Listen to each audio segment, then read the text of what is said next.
সৌরজগতে লুকিয়ে আছে এক গোপন সদস্য যার নাম প্ল্যানেট ওয়াই। সম্প্রতি রয়্যাল অ্যাস্ট্রোনমিক্যাল সোসাইটির মান্থলি নোটিসেসে প্রকাশিত এক গবেষণাপত্রে উঠে এলো সেই গ্রহের কথা। তবে একথা বলে রাখা ভালো, এখনও পর্যন্ত গ্রহটির অস্তিত্বের সপক্ষে কোনো প্রত্যক্ষ প্রমাণ মেলেনি, কিন্তু অপ্রত্যক্ষ প্রমাণ এত বেশি যে তা গ্রহটির অস্তিত্বকেই যেন তুলে ধরছে। নেপচুনের ঠিক পিছনেই অবস্থিত কুইপার বেল্ট।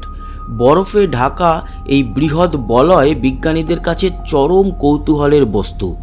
গোপন গ্রহের সন্ধানে এখানে নিয়মিত নজরদারি চালান তারা। বিজ্ঞানীরা জানাচ্ছেন এবার সেখানেই তারা এক অদৃশ্য গ্রহ খুঁজে পেয়েছেন। জানাচ্ছেন গ্রহটি সম্ভবত পৃথিবীর আকারের এবং বুধের থেকে অনেকটাই বড়। সৌরজগতের বহিরাংশে চক্কর কাটছে সূর্যকে, কিন্তু সত্যিই কি গ্রহটির হদিশ পেয়েছেন গবেষকরা?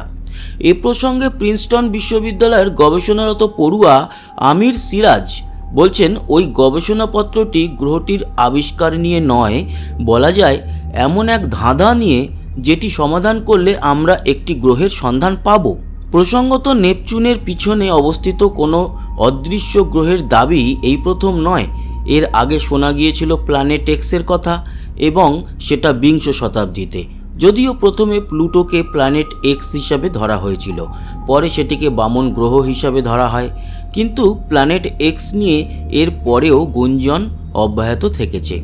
শোনা গিয়েছিল প্ল্যানেট 9-এর কথাও, কিন্তু এদের থেকে আলাদা প্ল্যানেট ওয়াই।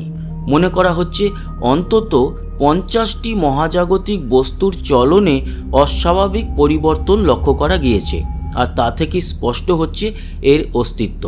পৃথিবী থেকে বহু দূরে সৌরজগতের একেবারে কোনায় কি সত্যিই রয়েছে এই গ্রহ? জবাবটা পেতে অবশ্য আপাতত অপেক্ষা করা ছাড়া উপায় নেই। বন্ধুরা, মহাকাশ গবেষণায় ছিল এই মুহূর্তের একটি বড় খবর। কেমন লাগলো জানাতে ভুলবেন না। সঙ্গে থাকবেন, সাবস্ক্রাইব করে লাইক শেয়ার করবেন, কমেন্ট বক্সে আপনার গুরুত্বপূর্ণ মতামত জানাবেন। আসি, আবার দেখা হবে। সবাই ভালো থাকবেন, সুস্থ থাকবেন, টাটা।